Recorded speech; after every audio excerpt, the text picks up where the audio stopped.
Bamboo chicken cooking. एक समय पर सुभाष नाम का एक रसोइया एक बार अपनी पत्नी के साथ मिलकर नदी के किनारे एक ढाबा शुरू किया। उसके पास रोहित नाम का रसोइया मदद के लिए था।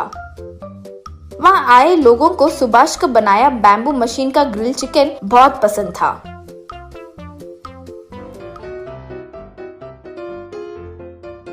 एक कस्टमर सुभाष से, सुभाष जी, ये नदी के किनारे ये ग्रिल चिकन खाने का मजा, वाह, अलग ही मजा है जी। ऊपर से ये बैम्बू मशीन का आइडिया बहुत अच्छा है जी, वाह। रोज रोज उस ढाबा पर ज्यादा लोग आने लगे। एक बार सुभाष के पास उसे मुर्गी सरफराह करने वाला मुर्गियों का व्यापार आकर, क्यों भाई सुभाष, दिन ब दिन आपका व्यापार बढ़ता ही जा रहा है। तुम्हें देखकर मेरा भी मन करता है कि ढाबा शुरू कर लो भाई, तुम सपोर्ट करोगे? श्रीमान, आप मुर्गियों का व्यापार कीजिए, वही आपके लिए सही है। यहाँ बहुत सारा काम होगा, वो सब मेहनत करना पड़ता है। वो मेहनत मैं कर लूंगा भाई, तुम बस वो बैम्बू मशीन बनाकर दे दो, बस बाकी का मैं चला लूंगा। माफ कीजिए भाई, बस वो एक चीज मत मांगिए, ये बैम्बू मशीन ही मेरा निवेश है। ठीक है, तो तुम मेरी मदद नहीं करोगे ये कह रहे हो? मैं देख लूंगा। अगले दिन वो एक ढाबा को सुभाष के ढाबे के सामने शुरू किया। वो देखकर सुभाष की पत्नी, ओ जी, अचानक ये मुर्गियों का व्यापारी ऐसे ढाबा को कैसे शुरू कर लिया? वैसे वो रसोइया है कौन? ये उन दोनों देख रहे थे कि इतने में अंदर से रोहित आते ही सुभाष और उसकी पत्नी देखकर दंग रह गए।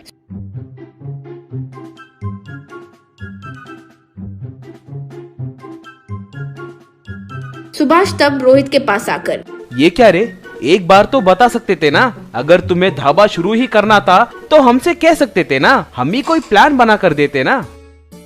इसमें आश्चर्य में आने वाली क्या बात है? ये मुर्गियों का व्यापारी मेरे पास आकर अच्छा पेमेंट दूंगा कहा, मैं चले गया, बस सिंपल। ठीक है रे, तुम जहाँ भी हो खुश रहो, कहकर चले गया। उस दिन से धीरे धीरे सुभाष के पास आए लोगों की संख्या कम होकर सब मुर्गियों के व्यापारी के ढाबा पर जाने लगे। एक दिन रोहित मुर्गियों के व्यापारी के पास जाकर, श्रीमान, मेरी सैलरी बढ़ाइए, मेरे वजह से आपका व्यापार अच्छा चल रहा है ना।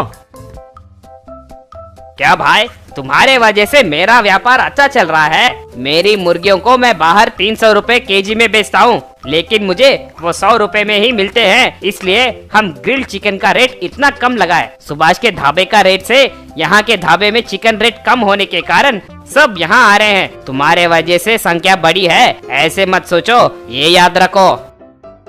रोहित को बहुत अपमानित महसूस हुआ, लेकिन क्या करे, वो समझ नहीं पाया तो वहाँ से चले गया। एक बार सुभाष परेशान बैठा था तो बेटी लक्ष्मी आकर, क्या हो पिताजी, क्यों इतने डल हो? सुभाष तब जो हुआ वो बताया। पिताजी, मुझे पूरी बात समझ आ गई, अब मैं ये संभाल लूंगी। अगले दिन एक स्पोर्ट्स कार में एक रिच फेलो मुर्गियों के व्यापारी के पास जाकर, हे लुक मैन, मैं यहाँ एक 5 स्टार होटल बनाने की सोच रहा हूँ, उसके लिए मुझे तुम्हारा सपोर्ट चाहिए। 5 स्टार होटल? यहाँ वो सब बेकार हो जाएगा जी, यहाँ कोई नहीं आता। नहीं, यहाँ रोहित नाम का कोई खाना बनाने वाला है, वो बहुत अच्छा बनाता है, सुना है, वो बहुत फेमस हो गया है। हमारे गांव में उस रोहित के बारे में ही बात करते हैं। वो बातें सुनकर रोहित वहाँ आकर, बताइए, मैं ही रोहित हूँ। अरे इसका उतना सीन नहीं है जी, बस एवरेज खाना बनाता है, शायद आपको कोई रॉन्ग इन्फॉर्मेशन दिया होगा। देखो रोहित, मैं तुम्हें महीने का 1 लाख तनख्वाह दूंगा, यही एक बड़ा सा 5 स्टार होटल बनाना चाहता हूँ, तुम संभल पाओगे? रोहित बिना एक क्षण सोचे, श्रीमान, मुझे 1 लाख दोगे तो होटल को पूरा मैं संभाल लूंगा। ये लो एडवांस, अब से तुम मेरे पास ही काम करोगे, कहकर पैसे दिया। मुर्गियों का व्यापारी क्या करे समझ नहीं पाया।